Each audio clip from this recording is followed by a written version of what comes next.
किशोरदा, आप देखिए, आप तो डायरेक्टर भी हैं, प्रोड्यूसर भी हैं, लिखते भी हैं, म्यूजिक भी करते हैं। लेकिन कॉमर्शियल नहीं लता, मेरा है ना, मैं सब कुछ करता हूँ लेकिन कॉमर्शियल वे मेरा नहीं है। नहीं, हम तो हमेशा यही कहते हैं हमारे घर में भी कि किशोरदा तो हमारे हिंदुस्तान के डैनी के हैं, वो भी सब कुछ करता था, वैसे आप भी हैं। और पर आपको सबसे अच्छा किस में लगता है, मतलब गाने में, म्यूजिक डायरेक्शन में या एक्टिंग में? लता, जब मैं छोटा था उस वक्त से मुझे गाने का शौक था और मुझे ज्यादातर इंकरेजमेंट जिनको मैं अपना गुरु मानता हूँ अब तक वो स्वर्गीय कुंदलाल सहगल। वो तो मैं भी मानती हूँ। तो मिल गया ना, तुम समझ गई होगी कि संगीत को मैं पहला वो देता हूँ स्थान। सही है। और एक्टिंग जो है वो बाद में आता है, जो मैं करना नहीं चाहता था। मेरे बड़े भाई साहब अशोक कुमार जी ने बोले कि भाई तू कर ले। मैंने कहा भाई मुझे देखो दादामणि, मुझे एक्टिंग मत करो, एक्टिंग झूठी होती है, एक्टिंग झूठी होती है। संगीत जो है दिल से निकलता है और दिल से जो चीज निकले वो दूसरों के दिलों तक पहुंचती है। सही बात। तो मैं संगीत को ज्यादा प्रेफर करता हूँ। ब्रह्मा का यात्रा के दौरान इंटरव्यू देने के लिए राजी हुए तो सिर्फ लता मंगेशकर को, और लता मंगेशकर ने जिंदगी में शायद ही किसी और का इंटरव्यू लिया हो। तो आएंगे ही नहीं फिर। सही बात है। और मैंने ये भी सुना है कि कुछ रूमर्स हैं कि भाई मैं जाऊंगा या नहीं जाऊंगा। कुछ लोग हैं जो हमारे चाहने वाले भी हैं और न चाहने वाले, लेकिन मेरे उन लोगों के साथ कोई दुश्मनी नहीं है। लेकिन ऐसा क्यों कहते हैं मुझे पता नहीं, लेकिन मैं जाऊंगा जरूर, मैं उनको एंटरटेन करूंगा, ये सबके लिए है। और वो लोग ऐसा ना सोचें कि मैं कभी भी उनको मैंने एंटरटेन करने नहीं आऊंगा। नहीं, आप तो किशोरदा आते ही है, पर ऐसा लोग क्यों कहते हैं? मतलब वो क्यों कहते हैं, मेरे ख्याल से लता, अब मैं थोड़ा नॉर्मल हो जाता हूँ। दुनिया कहती है मुझको पागल, मैं कहता दुनिया को पागल। बस यही मैं कहूँगा कि मुझे जितना पागल समझे मैं उतना पागल नहीं हूँ। ये मैं जानती हूँ। सच कह रहा हूँ मैं। और मैं कभी कभी जब पागलपन की कोई हद बोलता है कि बस आप वो है ऐसे, तो मुझे भी जरा मजा आता है कि अगर मुझे पागल समझ ही लिया है तो क्यों ना थोड़ा पागल बन के दुनिया में। आप तो इतने साल से गा रहे हैं, आपको किन म्यूजिक डायरेक्टर्स के साथ गाना अच्छा लगा? जब मैं आया तो तुम तो जानती हो तुम्हारी मुलाकात कैसे हुई थी। तुम ट्रेन में आती थी, मैं भी ट्रेन में आता था। पहली मर्तबा जब तुम मिली थी, तुमने मुझे ऐसे देखा था, मैंने तुम्हें देखा, फिर तुम उतरी, मैं भी उतरा, तुम तांगे में बैठे, तुमने मुझे देखा, मैं भी तांगे में बैठा, तो तुम पहुंची बॉम्बे टॉकीज के दरवाजे पर, मैं भी वहाँ पहुंचा।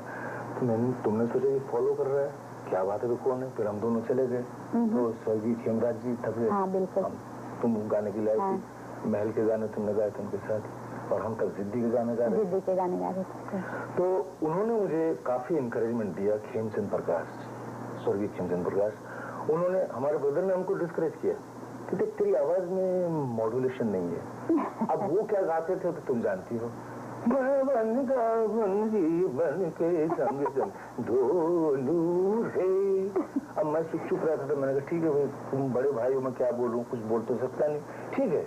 तो मुझे जो इंकरेजमेंट दिया तो उन्होंने दिया, उन्होंने वो प्यार कर, उन्होंने बोला कि देखो अशोक, इस लड़के को मेरे पास छोड़ दो, मैं इसे तैयार करूंगा। तो उन्होंने मुझे इंकरेजमेंट दिया, उन्होंने मुझे गीत गवाया, तुम्हारे साथ गवाया, और उसके बाद उनका काफी हाथ है इसमें मुझे आगे बढ़ाने में। और फिर स्वर्गीय एस डी बर्मन जी, उन्होंने मुझे कभी भी कोई डिफिकल्टी हो गाने में कि भाई तुम्हें तकलीफ हो रही है, तो वो हमेशा बोलते थे तेरे को तकलीफ है, बता बदल दो। उनका हाँ से चिंता बदल दीजिए, तो हमेशा बदलते।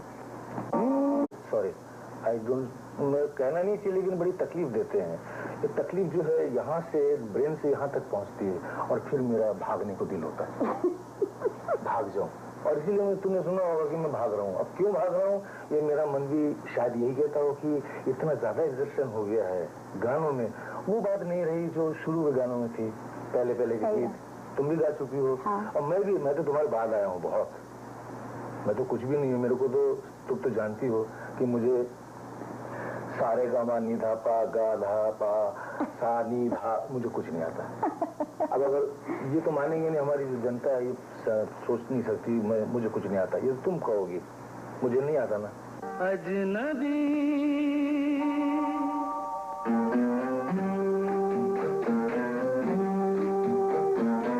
अजनबी तुम जाने पहचाने से लगते हो। बताइए आपको मेरे साथ शो करने में कैसा लगता है? मुझे सच बताइए। हाँ। मुझे इतनी खुशी होती है, लेकिन खाली सिर्फ मैं डर जाता हूँ कि देखो तुम तो एकदम ऐसे बहुत सौम्य हो ना, बहुत एकदम, तो मुझे कभी कभी लगता है कि मैं क्या तुम्हारे साथ जब मैं गाते गाते कुछ ऐसा एक्शन लेता हूँ तो तुम मुझे देखते हो, मैंने कहा तुम्हें शायद बुरा तो नहीं लगा? नहीं, मुझे बुरा बिल्कुल नहीं लगता है। मेरी एक डिफिकल्टी है कि मैं इधर उधर भाग के गा नहीं सकती हूँ। तुम जो करती हो ना लता, तुम अपने हिसाब से करेक्ट करती हो, और ये बहुत अच्छी बात है कि जो जगह तुम गाती हो तुम अपने उसको क्यों। लेकिन मेरे लिए क्या होता है कि मैं चूंकि एक्टर, एक जमाने में एक्टिंग करता था, उसके साथ फिर मैं बाद में मैंने गाना शुरू कर दिया, क्योंकि पिक्चरें काफी अच्छी बनने लगी, तो धीरे धीरे हम अलग हो गए। हाँ, तो फिर भगवान ने देखा कि बेटा जा तू गाती रह, तो गाने पे आ गया मैं, तो यही बात होती है। तो मुझे क्या है कि ऑडियंस देखे तो कम से कम नाच के गाए या वो, तो मैं उनको जहां तक हो सके डबल मजे देने की कोशिश करता हूँ। तो बोलेगी क्या हो गया इसको? हाँ, सही बात है। क्या था, क्या क्या हो गया? अभी किशोर भाई आप अपने 3-4 गाने ऐसे बताएंगे जो आपको पसंद है, 3-4 आपके गाए हुए 4-5 जो भी मतलब आपको याद आए इस वक्त। देखो लता, ये क्वेश्चन तुमने किया तो, लेकिन अब मैं सोचने बैठूं तो मेरे ख्याल से 3-4 गाने मैं जल्दी जल्दी बता दूंगा मैं। हाँ। एक तो मुझे सचिन दा का वो गीत बहुत पसंद है, दुखी मन मेरे।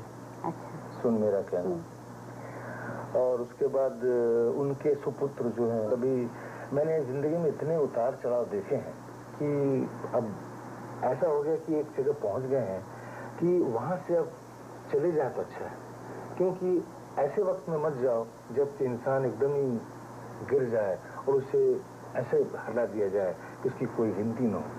आज भगवान की दया से मुझे सब पूछ रहे हैं और मुझे सब पूछते हैं, मैं हूँ एक जगह, इसी जगह से मैं अलग हो जाना चाहता हूँ कि कोई ये न कहे कि भाई ऐसे वक्त में चला गया। और मुझे अपना घर, अपना जो वतन है वो मुझे बहुत याद आता है। मैंने बहुत कुछ किया, मैंने सुनाया, मैंने एक्टिंग की, मैंने। किशोर दा, आपकी जिंदगी में जो सबसे प्रिय चीज है वो तो म्यूजिक है। हाँ।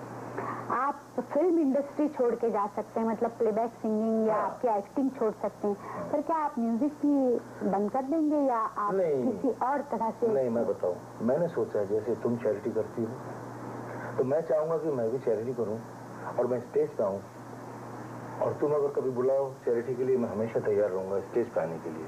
हम दोनों मिलकर करेंगे। हाँ, जरूर, क्यों नहीं, जरूर। जब तक जिंदा है हम हमेशा यही चाहेंगे कि इनके सामने आए, शो करेंगे हम लोग। उनसे बढ़ एक चीज जरूर है कि सब ठीक रहे और सब शांति रहे, कहीं किसी को दुख न मिले। मैंने गाने में भी गाया था, आंचल के तुझे मैं लेके चलूं एक ऐसे गगन के तले जहाँ गम भी न हो, आंसू भी न हो, बस प्यार ही प्यार पले एक ऐसे गगन के तले। तो खुशी का कौन सा क्षण है ये तो मुझे मालूम नहीं। जहाँ खुशी मिल जाती है वहाँ मैं खुश हो जाता हूँ, हाँ, आई एम हैप्पी। लेकिन जहाँ दुख होता है वहाँ चुप हो जाता हूँ, कुछ कहता नहीं, क्योंकि ज्यादा दुख करूंगा तो कहीं ऐसा लगता है। पर अब आपको ऐसे लगता है कि आप एकदम खुश हैं या अभी और कुछ? मैं बहुत खुश हूँ, मुझे खुश रहना चाहिए। नहीं, आई एम क्वाइट हैप्पी। मैं भगवान की दया से मुझे और कुछ नहीं चाहिए, बस यही चाहिए कि मैं जितनी जल्दी हो सके भाग जाऊं अपने घर की तरफ। वो मुझे बुला रहा है, हाथ उठाकर बुला रहा है घर, चल रे मुसाफिर चल रे, अब अपने घर को चल रे। गुजार रहेंगे फिल्म और वीडियो टेक्नोलॉजी के कि किशोर कुमार हमेशा हमेशा हमारे साथ रहेंगे, ता जिंदगी ता कयामत।